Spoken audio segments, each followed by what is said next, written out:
प्रभु यीशु मसीह के मधुर और मीठे नाम से आप सभी को जय मसीह की और प्रभु की पाक और पवित्र हजूरी में एक बार फिर से आप सभी का स्वागत है। और हम सब प्रभु को महिमा देते हैं कि खुदावंद ने हमें संभाला, हमें सुरक्षित रखा अपनी पनाह में। हम प्रभु का धन्यवाद करते हैं। सच में परमेश्वर जैसा कोई भी नहीं है। उस खुदावंद का धन्यवाद हो। प्रभु का वचन कहता है वो हमें कभी भी नहीं भूलता, वो हमेशा हमें याद रखता है। बाइबल में लिखा है, परमेश्वर का कलाम कहता है कि एक दूध पिलाने वाली माँ अपने बच्चे को भूल सकती है, और ऐसा हो भी सकता है और ऐसा हो भी रहा है। आप लोग मीडिया पे ये चीज़ें देखते होंगे। हम ज़्यादातर न्यूज़ सुनते हैं कि 3 महीने का बच्चा किसी ने फेंक दिया कूड़े में। रिसेंटली एक न्यूज़ आई है, एक बहन ने भाई को कत्ल कर दिया। बहुत कुछ हो रहा है। मीन्स जो प्रेम है वो खत्म हो चुका है। आज हर एक व्यक्ति सेल्फिश हो चुका है, अपने स्वार्थ के बारे में सोच रहा है कि मेरा फायदा हो, मेरा फायदा हो, मेरा फायदा हो। बाइबल कहती है ये अंत के दिनों की निशानी है। अंत के दिनों में ये सब होना है। लोग स्वार्थी हो जाएंगे, सिर्फ अपने बारे में सोचेंगे। हालेलुया। और लेकिन मैं आपको बताना चाहती हूँ कि परमेश्वर के कलाम में इसीलिए लिखा है कि खुदावंत के राज्य में दाखिल होना आसान बात नहीं है। मैं फिर से कहती हूँ, परमेश्वर के राज्य में दाखिल होना आसान बात नहीं है, ये बहुत कठिन है। कहते हैं एक सुई के नाके में से ऊंट निकल जाए ये हो सकता है, लेकिन एक मसीह व्यक्ति को स्वर्ग राज्य में जाने के लिए उससे भी अधिक कीमत चुकानी पड़ेगी। सुई देखते हो, सुई में धागा डालते हो ना। बाइबल कहती है उस नके में से ऊंट निकल सकता है। ऊंट हमारी सोच के अकॉर्डिंग अगर हम देखें तो ये इम्पॉसिबल है, लेकिन वचन कहता हो सकता है। तो सोचो एक मसीह बंदे का स्वर्ग राज्य में जाना आसान होगा? नहीं। पर मैं इस बात का एक बात मैं जरूर कहना चाहती हूँ कि बहुत कम लोग होंगे जो इस बात को बहुत सीरियस लेते होंगे कि क्या ऐसा करने से मैं स्वर्ग जा सकता हूँ? क्या ऐसे स्वभाव के साथ मैं स्वर्ग जा सकता हूँ? हम कई बार परमेश्वर की देरी को जब परमेश्वर के आने में देरी होती है तो हम अपनी मनमर्जी करनी शुरू कर देते हैं, ये सोचकर अभी कौन सा परमेश्वर आया है। पर मैं आपको बताना चाहती हूँ कि जो कुछ भी हम सब रोज जाना में कर रहे हैं, ये सब हमें तैयार कर रहा है उसके राज्य में दाखिल होने के लिए। यही जो हम जीवन जी रहे हैं, ये जीवन ही हमारी अगुवाई करेगा। ये जीवन ही बताएगा कि हम उसके राज्य में जा सकते हैं कि नहीं जा सकते। और अगर हम धरती पर रह गए तो याद रखना, तड़प तड़प के जिएंगे, तड़प तड़प के। इसीलिए बाइबल में लिखा है, परमेश्वर के कलाम में लिखा है कि जब यीशु आएगा 2 स्त्रियां चक्की पीस रही होंगी, एक उठा ली जाएगी। इसका अर्थ लोग पता क्या कहते हैं? लोग कहते हैं एक मसीह थी और एक अन्य जाति थी। नहीं, ये दोनों ही मसीह थी। एग्जाम्पल ऐसा है, दोनों ही मसीह थी, पर एक उठा ली गई। क्यों उसमें से एक उठा ली गई? परमेश्वर बताना चाहता था दोनों ही मसीह थी, दोनों ही चर्च जाती थी, दोनों ही दशमांश देती थी, दोनों ही परमेश्वर की महिमा करती थी, लेकिन उनमें से एक उठा ली गई। इट मीन्स उसके अंदर फल होंगे, उसके अंदर परमेश्वर जो देखना चाहता था वो उसके अंदर होगा। इसीलिए परमेश्वर का कलाम कहता है रोज अपने आप को मारो। हम दूसरों को मार देते हैं, खुद नहीं मरते। बाइबल कहती रोज अपने आप को मारो। जो चीजें परमेश्वर को पसंद नहीं है उसको अपने जीवन से दूर करो। प्रतिदिन अपने आप को मारो कि हम परमेश्वर के राज्य में जाने के योग्य हो जाएं। आज कई लोगों को ऐसे प्रचार पसंद नहीं है, पर हमारी ऑनलाइन ऑडियंस जो है वो ऐसे प्रचार पसंद करती है। हमें पर्सनल मैसेज आते हैं क्योंकि ये प्रचार हमें परमेश्वर के राज्य के लिए तैयार कर रहे हैं। क्योंकि जो चीजें हमें धरती पर रहते हुए चाहिए वो हमें मिल रही हैं। यस, सही है। जो चीजें हमें धरती पर रहते हुए चाहिए वो चीजें हमें मिल रही हैं। हमें खाना मिल रहा है, रहने के लिए घर मिला हुआ है, हमें वस्त्र मिल रहे हैं, ये चीजें तो हमें मिल रही हैं। इससे बढ़कर हमें क्या चाहिए? तंदुरुस्ती परमेश्वर दे रहा है। हम बीमार होते हुए हमें चंगा करता है, हमें जरूरत होती है हमारी पूरी करता है। वो सब कुछ परमेश्वर कर रहा है। हालेलुया। लेकिन हमें उसके राज्य की बातें करनी है। खुदावंत के कलाम में लिखा है परमेश्वर का राज्य खाने पीने की बातों का है ही नहीं, सामर्थ का है। परमेश्वर का राज्य कुछ अलग है, खाने पीने की तरफ ध्यान देने वाली बातें नहीं है। अब हमें परमेश्वर के राज्य की तरफ ध्यान देना है कि हम कैसे परमेश्वर के राज्य में दाखिल हो सकते हैं। आइए हम परमेश्वर के कलाम में चलेंगे। परमेश्वर का वचन कहता है, ये बहुत सिंपल टीचिंग के साथ आज आपके सामने आया है। अगर मत्ती उसका 7वां अध्याय पढ़े ना तो उसकी 15वीं आयत में बहुत अच्छी शिक्षा परमेश्वर ने दी है पूरे चैप्टर में कि कौन से लोग प्रभु के राज्य में जा सकते हैं। ध्यान से सुनिएगा। और मैं आपको बताना चाहती हूँ, कलीसिया अपना बचाव खुद करे। ध्यान से सुने, ये अंत के समय है, बहुत कुछ चल रहा है। जगह जगह पास्टर खड़े हो गए हैं, जगह जगह भविष्यवाणियां करने वाले खड़े हो गए हैं, चिन्ह चमत्कार करने वाले खड़े हो गए हैं। लेकिन ये समय अंत का है। कलीसिया को हर एक चीज की तुलना बाइबल में से करनी है। क्या ऐसा काम प्रभु ने किया था? आप देखते हो कई लोग कईयों में से दुष्ट आत्मा निकालते हैं। हमारी चर्च में ऐसा नहीं होता, लेकिन कई जगहों पर ऐसा होता है। वो उनके पाँव के ऊपर पाँव रख देते हैं, दबाते हैं, उसको थप्पड़ बजते हैं जिसके अंदर दुष्ट आत्मा हो। यहाँ पर पिछले दिनों में यहाँ पर आंटी एक डिलीवर हुए हैं, वो संडे को गवाह आए हुए हैं चर्च में। यहाँ उनको बहुत बड़ी दुष्ट आत्मा लग गई थी। हम उनके घर में गए, 2 मिनट की दुआ की, वो यहाँ बैठे गवाही के साथ कि वो पूरी तरह से चंगे हो गए हैं। हालेलुया। किसी के पाँव दबाने से, किसी के बाल खींचने से दुष्ट आत्मा नहीं जाएगी, तो उसको दर्द होगा, शरीर को दर्द होगा। दुष्ट आत्मा जाएगी यीशु मसीह के नाम से। किसी पादरी के डर से नहीं जाएगी, किसी पादरी की गाड़ी के डर से नहीं जाएगी कि अगर मैं ना निकला तो ये मेरे ऊपर से गाड़ी निकाल देगा। किसी पास्टर के पैसे से नहीं जाएगी, यीशु के नाम से जाती है। इसलिए मेरे भाइयों मेरी बहनों, अगर आपको ऐसे लोगों का सामना करना पड़ जाए आने वाले दिनों में, तो उनके फलों को बाइबल में से चेक करो पहले। क्या ऐसा स्वभाव बाइबल बताती है? नहीं तो फंस जाओगे। बहुत बार हम सोचते हैं, तभी बाइबल में लिखा है बहुते लोगों को अपने घर में मत आने दो। कई कहते हैं ना, पाउंडो भी आना दो, वो भी दुआ कर जाए, वो भी दुआ कर जाए, वो भी दुआ कर जाए, वो भी दुआ कर जाए। तो दुआ करते करते ही एक समय ऐसा आता है हमारे घर में बर्बादी होनी शुरू हो जाती है और हमें पता नहीं लगता है किसकी वजह से हुआ। क्यों? क्योंकि आपने और मैंने उनके फलों की परख नहीं की। हालेलुया। हमारा फर्ज है कि हम ऑनलाइन और ऑफलाइन कलीसिया को सिखाएं। यूट्यूब पर भी बहुत कुछ चल रहा है, बहुत कुछ चल रहा है। ज्यादातर लोग अट्रैक्ट हो रहे हैं चमत्कारों की तरफ, भविष्यवाणियों की तरफ। अरे इससे बड़ी भविष्यवाणी क्या हो सकती है कि यीशु मसीह जल्द बादलों पर आने वाला है। मुझे लगता है नहीं कि इससे बड़ी भी कोई भविष्यवाणी है। हालेलुया। हवाई जहाज में बैठकर भी मरना है, इनोवा गाड़ी लेकर भी मरना है, राइट? बंगला लेकर भी मरना है। आज बंगला ले लो, कल को किसका होगा किसे पता। पर याद रखें, यीशु मसीह जब आएगा हम मरेंगे नहीं, हम सदा के लिए यीशु मसीह के साथ जिएंगे। तो इससे बड़ी भविष्यवाणी कोई भी नहीं है कि यीशु मसीह जल्दी आने वाला है। और इस बात के लिए हमें बहुत खुश होना चाहिए। आज कई लोग अपने पादरी से नाराज हो जाते हैं। वो कहते हैं पास्टर चेंज कर ले, ये पास्टर तो भविष्यवाणी नहीं करता, ये पास्टर तो बोलता ही नहीं है तेरे बैंक में पैसा आने वाला है, ये पास्टर तो मेरी आगे आने वाली बातें ही नहीं बताता। मैं बताती हूँ आपको आगे आने वाली बातें। अगर आप प्रभु यीशु मसीह के साथ अच्छे से जीवन जियोगे तो धरती पर ही परमेश्वर आपको स्वर्ग दिखाएगा। ये भविष्यवाणी से कम है? हालेलुया। बात पता क्या है, हमें चाहिए एकदम से, जैसे मैगी नूडल्स बनता है उसकी ऐड आती है ना, मुझे एक ऐड याद है, अब नहीं आती वो। जल्दी जल्दी भूख लगी है, 2 मिनट में मैगी बनी है ना, कुछ ऐसे आती थी ना। आज लोग कहते हैं मेरी प्रार्थना मैगी की तरह बन जाए, पास्टर दुआ करे और मेरा बंगला खड़ा हो जाए, पास्टर दुआ करे और मेरे घर के बाहर ऑडी गाड़ी आ जाए, पास्टर दुआ करे मेरी सरकारी नौकरी लग जाए। सब पास्टर करे, तुम क्या करोगे?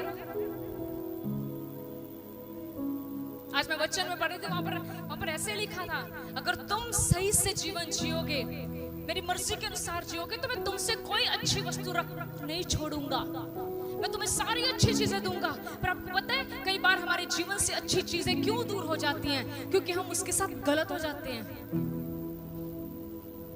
और सबसे बड़ी दुख की बात यह है, हम गलत होने के बाद इस बात का एहसास भी नहीं करते कि हमसे गलती हुई है।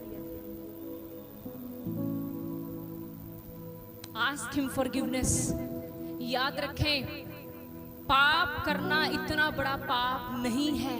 ध्यान से सुने, पाप करना इतना बड़ा पाप नहीं है, लेकिन उस पाप में फंसे रहना महापाप है। अगर पाप हो गया है, गलती हो गई है, क्षमा मांगो।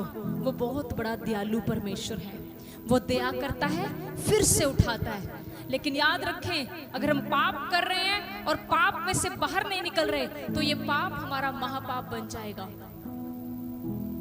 हालेलुया। इसीलिए प्रतिदिन मैं कहूंगी, एवरीडे खुदावंद से प्रार्थना करें। मैं ऐसे लोगों को जानती हूँ, वो रात को बड़े अच्छे भले थे, हमें एकदम से फोन आता है, सुबह पता लगता है वो डेड हो गए हैं। क्यों? खाना खा के सोए हैं, साइलेंट अटैक। इस बात को सोचकर मुझे लगता है हमारी जिंदगी अब पल भर की भी नहीं है। किस बात का घमंड चल रहा है हमारे अंदर, किस बात की इतने स्वार्थी हम हो गए हैं, किस बात का हमारे अंदर इतनी एरोगेंसी है, किस बात का घमंड कर रहे हैं। परमेश्वर कहता है तू किस बात का घमंड करता है? इस देह का, इस सांसों का? ये तो मेरी है, जिस समय कह दूंगा ये मेरे पास आ जाएंगी। हालेलुया। तो करना क्या चाहिए? बाइबल में लिखा है, जब तू अपने बिस्तर पर लेटे तो यहोवा का भय मान। हमारे अंदर यहोवा का भय होना चाहिए। डरो उससे। मैं कहती हूँ, लेटे लेटे मुझसे कहो, प्रभु मुझसे अगर कुछ भी गलती मुझे क्षमा कर दे, शायद मुझे नहीं पता लगा, शायद मुझसे जानबूझकर हुई है, मुझे माफ कर दे। फिर परमेश्वर हम पर दया करता है। हालेलुया। मत्ती उसका 7 अध्याय अगर हम खोलते हैं तो उसके 15वीं आयत में खुदावंद का कलाम कहता है, बहुत सिंपल टीचिंग है, लिखा झूठे भविष्यवक्ताओं से सावधान रहो। बच्चों भी ये ठीक है, लिखा झूठे भविष्यवक्ताओं से। ब्रदर आप एक एक लाइन पढ़ते ना, ठीक है? झूठे भविष्यवक्ताओं से सावधान। आपको पता है सावधान का मतलब क्या होता है? सावधान का अर्थ होता है, जब हम कहीं रोड पर जाते हैं ना, आगे लिखा होता है ना, सावधान रहिए, काम चल रहा है। इसका अर्थ, अगर मैं अब गाड़ी चला रही हूँ और मैं वो बैरिकेड को उड़ा दूंगी तो मैं क्या करूंगी? जल्दी पहुंच जाऊंगी दिल्ली? दिल्ली नहीं, मैं कहीं और ही पहुंचूंगी। वो आपको पता है, वहां लिखा होता है सावधान रहो। मतलब उन्होंने आपको बोल दिया सावधान रहो, नहीं सावधान रहोगे तो दिल्ली नहीं जाओगे, हॉस्पिटल जाओगे। और फिर तुम किसी को नहीं कह सकते, क्यों नहीं पहले बताया, आगे काम चल रहा है, क्यों नहीं पहले बताया, आगे वो बन रहा है, ब्रिज बन रहा है। वो कहेंगे हमने तो पहले से लिखकर लगाया था सावधान रहो। आज परमेश्वर का वचन बाइबल में बड़ी जगह पर लिखा है सावधान रहो, सावधान रहो, पर हम लोग सावधान नहीं रहते। हम लोग बैरिकेड को क्रॉस करके निकल ही जाते हैं, इसीलिए बड़ी दुर्घटनाएं हो जाती हैं। हम कहते हैं मेरी एक्टिवा दूसरे की एक्टिवा से तेज चलनी चाहिए, और पता नहीं लगता आगे जाकर ऑयल गिरा होता और हमारी एक्टिवा स्लिप हो जाती है। कई बार जब हम बहुत काली करते हैं दूसरों से आगे जाने की, परमेश्वर हमें उतना ही पीछे ले जाता है। इसीलिए उसने कहा, परमेश्वर ने कहा अपने आप को ऊंचा मत उठाओ, समय आने पर मैं तुम्हें उठाऊंगा, शिरोमणि बनाऊंगा। पहली बात परमेश्वर का कलाम कहता है, झूठे भविष्यवक्ताओं से, ये नहीं कहा झूठे भविष्यवक्ताओं को घर पे मत बुलाओ, सावधान रहो। प्रभु ने पहले ही कह दिया, झूठे नबियां तो जो झूठी झूठी भविष्यवाणियां करते हैं, ओ तुम्हारे घर में ये होने वाला है, अगले महीने तुम्हारे घर में एसी लगने वाला है, बाद में पता चलता जो कूलर है वो भी बिक गया। झूठे भविष्यवक्ता। मैं सच में आपको अलर्ट कर रही हूं, मत जाना जल्दी भविष्यवाणियों के पीछे, मत जल्दी से किसी के पीछे भी लग जाना मुझे भविष्यवाणी सुननी है। मैं आपको आपके जीवन की भविष्यवाणी बता तो रही हूं। अगर मसीह के साथ सही चलोगे, सब कुछ देगा वो जो तुम्हें चाहिए। इससे बड़ी भविष्यवाणी क्या चाहिए हमें? इसके बाद क्या लिखा है? जो भेड़ों के भेष में तुम्हारे पास आते हैं। हाँ जी, वो आते कैसे हैं? भेड़ों के भेष में तुम्हारे पास। अच्छा, ये झूठे भविष्यवक्ता कैसे आते हैं हमारे पास? भेड़ के रूप में। सिस्टर, खुदा मुझे दिखा रहा है तुम्हारे साथ बहुत बड़ा काम होने वाला है। और सिस्टर वहीं पर चांदी की थाली निकालती है और भोजन परोसती है। आज इसने पते की बात की है। इसने आज ये नहीं कहा पापों से तौबा कर, आज इसने ये नहीं कहा अपने गुनाह से मुड़, इसने ये नहीं कहा कि चुगली करने छोड़ दे, इसने कहा तेरा काम बनने वाला है। सिस्टर तैयार हो जाओ, बैग बुक रेडी कर लो, कपड़े जितने लेने ले आओ, अगले महीने तुम्हारा वीजा लगने वाला है। ओह थैंक यू, आमीन। आमीन भी इतना लंबा चला जाता है, उसको वापस लाना पड़ता है। कई लोग इस तरीके से, और जब उनका फिर वीजा नहीं लगता, फिर जब उनका घर नहीं बनता, जब उनके घर में बच्चा नहीं होता, वो डिस्करेज हो जाते हैं। पता है क्यों? वचन नहीं सिखाया उनको ये नहीं सिखाया कि अगर तुम्हें खुदा ना भी देना तब भी उसमें बने रहना। याद रखना, जो अब्राहम का परमेश्वर है वो तुम्हारा भी परमेश्वर है। जिसने अब्राहम को 100 साल में दिया वो तुम्हें भी देकर रहेगा। उसके देने में देरी हो सकती है लेकिन उसने कभी मना नहीं किया। वो देरी लगा सकता है देने के लिए, लेकिन वो मना नहीं करता कि मैं नहीं दूंगा। हालेलुया, समझ रहे हैं आप? और प्रभु ने कहा वो भेड़ों के रूप में तुम्हारे पास आते हैं आगे, परंतु अंतर में वे फाड़ने वाले भेड़िए हैं। हाँ, परंतु वो भेड़िए हैं, तुम्हें फाड़ के खा जाएंगे। आगे, उनके फलों से तुम उन्हें पहचान लोगे। लिखा, तुम कैसे पहचानोगे उनको? हाँ, फल बता दिया ना मैंने तुम्हें स्टार्टिंग में। मैंने तो ऐसे भविष्यवक्ता भी सुने हैं, बहुत सारे भविष्यवक्ता बहुत सच्चे हैं। मैं आपको एक बात बताऊं, मैं किस भविष्यवाणी पर विश्वास करती हूँ? जो भविष्यवाणी हमें उसके राज्य के लिए तैयार करती है। मोटर गाड़ियों वाली भविष्यवाणियों पर नहीं। पता क्यों?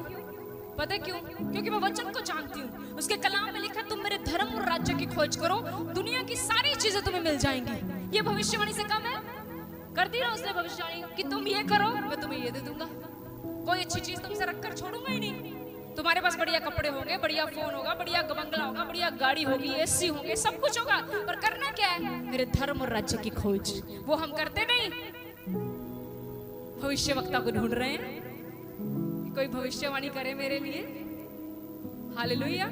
लिखा, वो भेड़िए हैं जो तुम्हें फाड़ देंगे, तुम उनके फलों से उन्हें पहचान लो। उनके फल देखो, देखो कि क्या क्या वो तुम्हारे घर में आकर कर रहे हैं। आगे, क्या लोग झाड़ियों से अंगूर या ऊंट कटारियों से अंजीर तोड़ते हैं? yes. इसी प्रकार हर एक अच्छा पेड़ अच्छा फल लाता है जी। और निकम्मा पेड़ बुरा फल लाता है। जी। अच्छा पेड़ बुरा फल नहीं ला सकता और ना निकम्मा पेड़ अच्छा फल ला सकता है। yes. जो पेड़ अच्छा फल नहीं लाता वह काटा और आग में डाला जाता है। yes. इस प्रकार उनके फलों से तुम उन्हें पहचान लोगे। आमेन। आमेन। परमेश्वर ने अपने वचन में बिल्कुल क्लियर कर दिया कि एक अच्छा जो पेड़ होगा उसके फल अच्छे निकलेंगे। याद रखना, हम बहुत बार बहुत सारे लोगों के ऊपर टिप्पणियां देने लग पड़ते हैं, पर प्रभु का वचन देखो क्या कह रहा है। प्रभु कहता है अगर एक पेड़ अच्छा होगा ना तो उसको फल लगेंगे। हालेलुया। आप फलों को क्या काउंट करते हो? आपको पता है फल का असली अर्थ है क्या? असली अर्थ फल का है कि वो व्यक्ति दूसरों के लिए इस्तेमाल होगा। ये होता है फल का अर्थ। वो अपने बारे में नहीं सोचेगा, वो अपना घर बढ़ाने के लिए नहीं सोचेगा, उसका पहला ध्यान जाएगा दूसरों के लिए करने के लिए। एक ऐसा व्यक्ति हमें पिछले दिनों मिला जो हमसे बिल्कुल बात नहीं करता था, बिल्कुल भी नहीं, और आज हमें उसकी कोई कंडीशन पता चली। मैंने और पादरी साहब ने डिसाइड किया कि हम उसकी मदद करेंगे। ये आपको वावा लेने के लिए नहीं मैंने बताया, ये पवित्र आत्मा की महिमा के लिए बताया है कि ऐसा करने से हम उस व्यक्ति को ये दिखाएंगे कि हम सच में यीशु मसीह के बच्चे हैं, ताकि प्रभु की महिमा हमारे द्वारा हो सके। क्योंकि इस व्यक्ति को हमसे कोई आस नहीं कि हम उसकी मदद करेंगे, उसको ये लगता है हम उसकी मदद नहीं करेंगे, पर खुदावंद ने आज हमसे कहा कि यू हैव टू स्टैंड। और मैं आपको सच बताती हूँ, जब प्रभु हमें किसी के लिए कह देता है, हमारे पास चाहे उतने ही हो, उसकी मदद करने के लिए हमें करना पड़ता है, क्योंकि कोई इंसान हमें नहीं कह रहा, परमेश्वर हमें कह रहा है। हालेलुया। प्रभु का वचन कहता है एक अच्छा पेड़ अच्छे फल लाएगा, उसके पास फल होंगे जो दूसरे इस्तेमाल करेंगे। और लिखा जो निकम्मा फल लाएगा, हाँ? आज तो वो लोगों को अपने पीछे लगा रहा है। आज तो वो सोच रहा है मैं ये हूं, मैं वो हूं, लेकिन प्रभु ने उसका भाग लिखा है कि अंत में वो काटा जाएगा और आग में फेंका जाएगा। और वचन कहता है कि तुम उनके फलों से उनको जानो। मैंने बहुत सारे, मैं ये बातें लाइव नहीं बोल सकती, मुझे बहुत सारे मिनिस्ट्री में हमारे एक्सपीरियंस है। हम बहुत सारे लोगों से मिले, एक व्यक्ति से हम मिले, वो एक विश्वासी के घर गया। हमारे विश्वासी को आज भी आते हैं, वो वीरवार आते थे, आज आए नहीं। वो हमारे विश्वासी के घर में गया, ठीक है, और उनको बोलता तुम्हारे अंदर दुष्ट आत्मा है। उसने बोला अच्छा। उन्होंने बोला पास्टर अंकुर और पास्टर प्रीति ने आज तक नहीं बताया, बताओ अब हम, मैं सब में बोल दिया तुम में भी दुष्ट आत्मा, तुझमें भी है, तुझमें भी है, तुझमें भी है। क्या है? तुम सब में पवित्र आत्मा है। मुझे बस प्रभु में आने का फायदा है क्यों अगर मुझ में आज भी दुष्ट आत्मा है तो? बताओ, तुम सब में पवित्र आत्मा है। उसने क्या किया? उसको बोला जा घर से ना तेल की शीशी लेके आ। वो तेल लाई, पता उसने तेल लाई, वो लेडी, उसने क्या किया? उसने उसका मुंह खोला और तेल उसके मुंह में डाल दिया। अब तेल, कच्चा तेल मुंह में डालोगे क्या होगा? अच्छा लगेगा? तुम बताओ क्या होगा? उल्टी आएगी ना। जब उसको उल्टी आई क्या तो निकल गई दुष्ट आत्मा। देख, ये ड्रामे चल रहे हैं आजकल। ध्यान रखिएगा कोई आपके मुंह में मिट्टी का तेल ना डाल दे और ऊपर से माचिस ले आए, फिर हमारे पास मत आना। पहले से अलर्ट कर रहे हैं आपको। मुझे लगता है आपके सेवकों ने ऐसे ऐसे काम कभी किए नहीं। हाँ? मुंह में डाल रहे हैं तुम कच्चा तेल, सब्जी में डाल लो, इतना महंगा तेल। उसको 2-3 दिन उसको बेचारी को दवाई खानी पड़ी। ऐसे काम चल रहे हैं। Be alert. मैं आप सबको एक बात के लिए उत्साहित करना चाहूंगी। आपको जो आपकी प्रार्थनाएं है ना, अगर वो उत्तर नहीं भी आ रही, मैं कहती हूँ वचन में जड़ पकड़ के रखना। सुनो ध्यान से, अगर आपकी प्रार्थनाएं उत्तर नहीं भी लेके आ रही, वचन में जड़ पकड़ना, यहोवा आपको जरूर जयवंत करेगा। पर अगर आप डगमगा गए और हिल गए तो क्षमा करें, निराशा झेलनी पड़ेगी आपको, क्योंकि प्रभु ने पहले बता दिया कि अंत के दिनों में क्या होगा। आगे जो मुझसे हे प्रभु कहता है। अब ये ध्यान से सब कलीसिया सुने। जो मुझसे हे प्रभु कहता है, उनमें से हर एक स्वर्ग के राज्य में प्रवेश ना करेगा। फिर से पढ़े ब्रदर इस लाइन को। उनमें से हर एक स्वर्ग के राज्य में प्रवेश ना करेगा। इसका सिंपल अर्थ पता क्या है? प्रभु जी ये कहना चाहते हैं, जो हे प्रभु, सुनते पहले, हे प्रभु। प्रभु ने क्या कह दिया? चुप कर पखंडी। प्रभु कहता है जितने ऐसी बातें करते हैं उनमें से कोई भी मेरे राज्य में प्रवेश।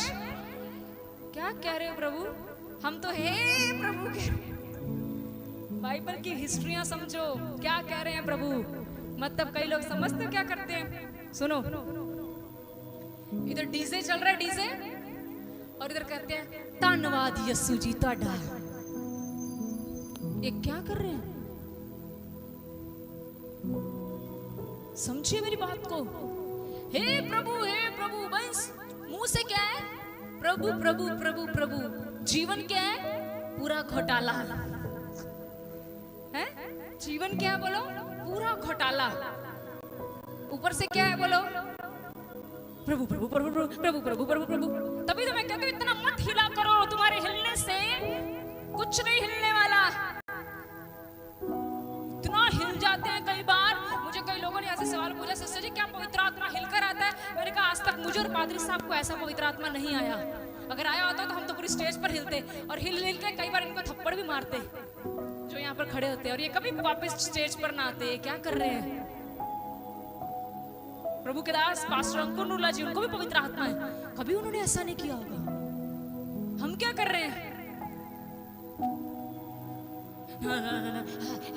क्या ये क्या है? नो, ये this is not holy spirit. गलत मत चिल्ले। ये सिर्फ पता क्या है?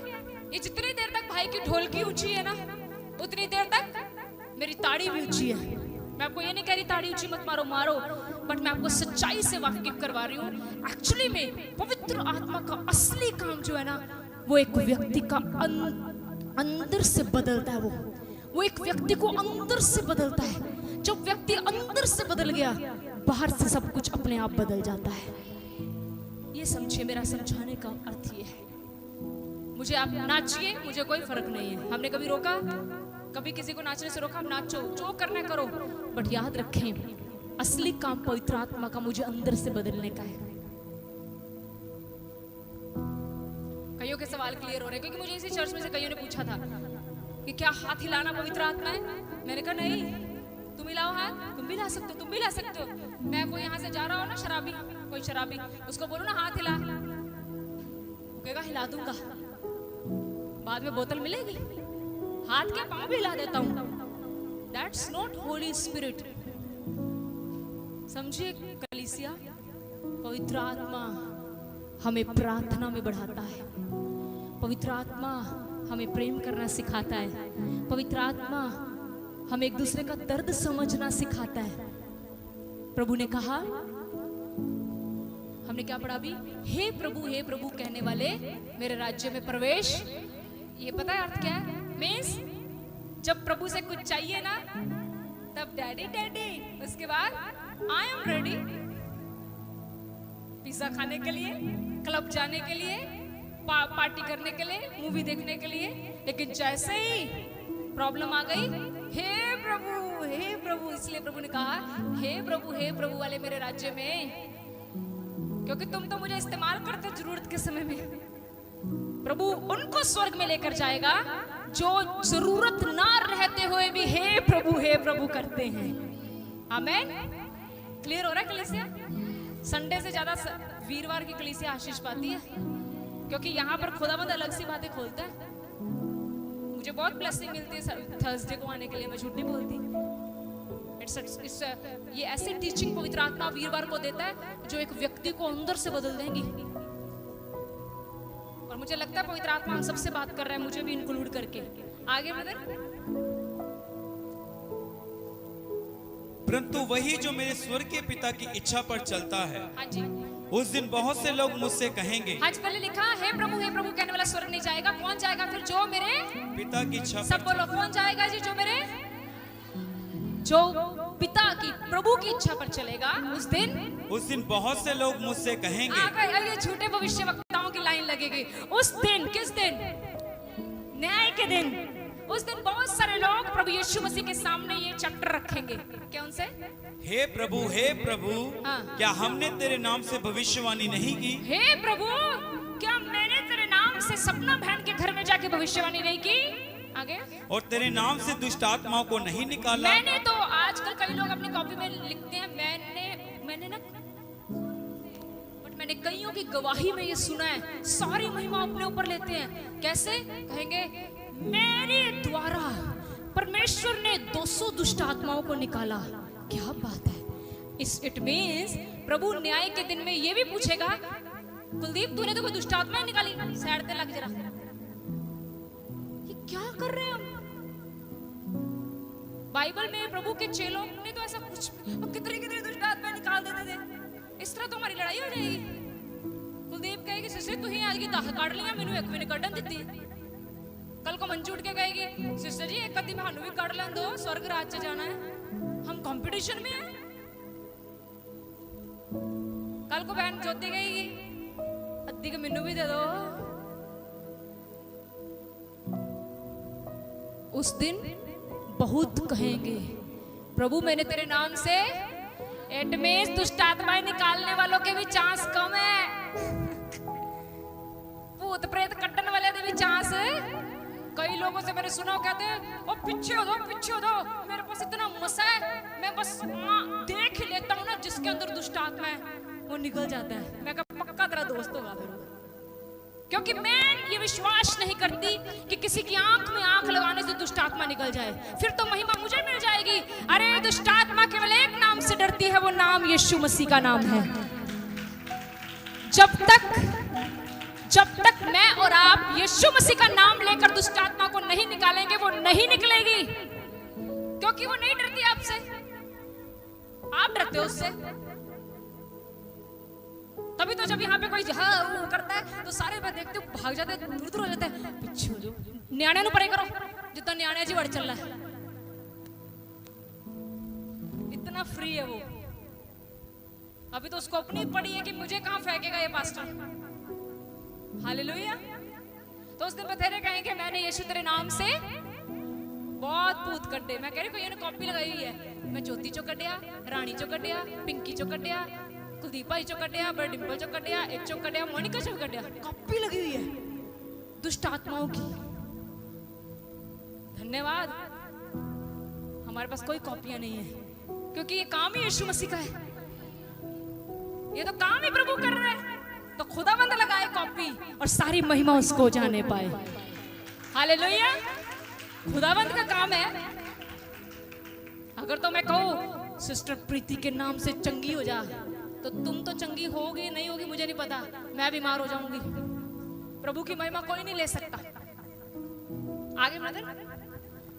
और तेरे नाम से बहुत से आश्चर्य कर्म नहीं किए। हाँ, चमत्कार वाले भी आ गए लाइन में। देखो, इट मींस जो चमत्कार करते हैं उनके भी चांस कम ही है भाई। चमत्कार वालों पर भी इतना भरोसा मत करो। उत्थे जाना है, उत्थे ता लम्बे पैगे जाओ तुर के आईदा।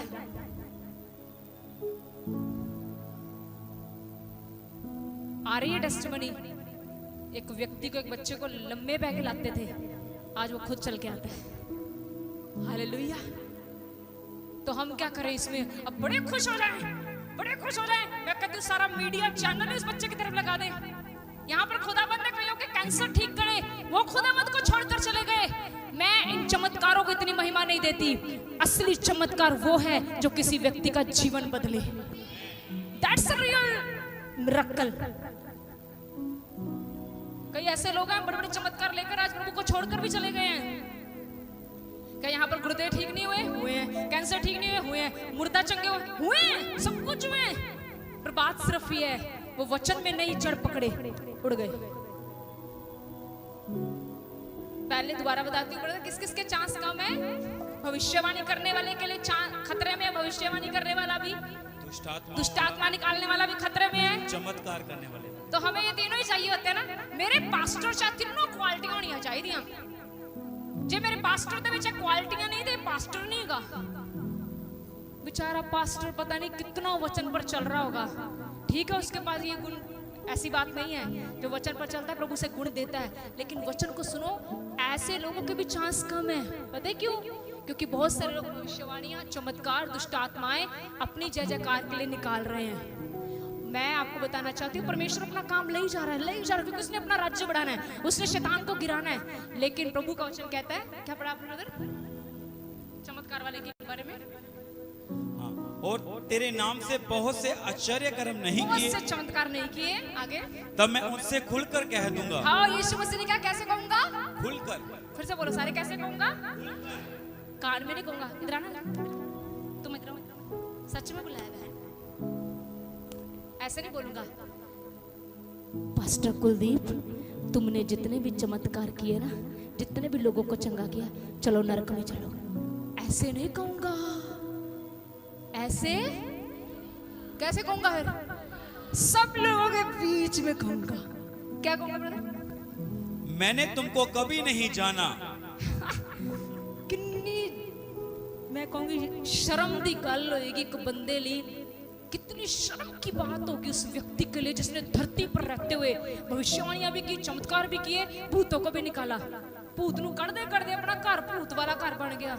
लेकिन आगे से क्या जवाब मिल रहा है? मैंने तुझे, इसका अर्थ पता है क्या? प्रभु उसको क्या कहना चाह रहा है? प्रभु कहता है, धरती पर तू मुझे महिमा नहीं देता था, लेकिन फिर भी मैं तुझे इस्तेमाल कर रहा था ये सोचकर कि शायद एक दिन तू मुझे महिमा देना शुरू कर दे। लेकिन आज जब मैंने तेरे से अपना सारा काम निकलवा लिया और तू सोच के ये आया कि आज मुझे बहुत बड़ा इनाम मिलने वाला है, मुझे स्वर्ग मिलने वाला है, मैं तुझसे कहता हूँ कि मैंने तुझे कभी, चलो जी, चैप्टर ही क्लोज कर दिया यीशु मसीह ने। आगे, हे कुकर्म करने वालों, मेरे पास से चले जाओ। जी, यही है बस लास्ट। हे कुकर्म करने वालों, मेरे सामने से चले जाओ। वाओ! तो सारे इस अध्याय का निचोड़ क्या निकला? वो भी नहीं जाएगा, वो भी नहीं जाएगा, वो भी नहीं जाएगा, तो जाएगा कौन? एक ही लाइन, जो पिता की इच्छा पर चलेगा।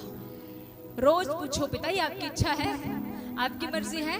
अगर हम उसकी इच्छा में रहेंगे, हम स्वर्ग जाएंगे। प्रभु आपको आशीष दे इस वचन के।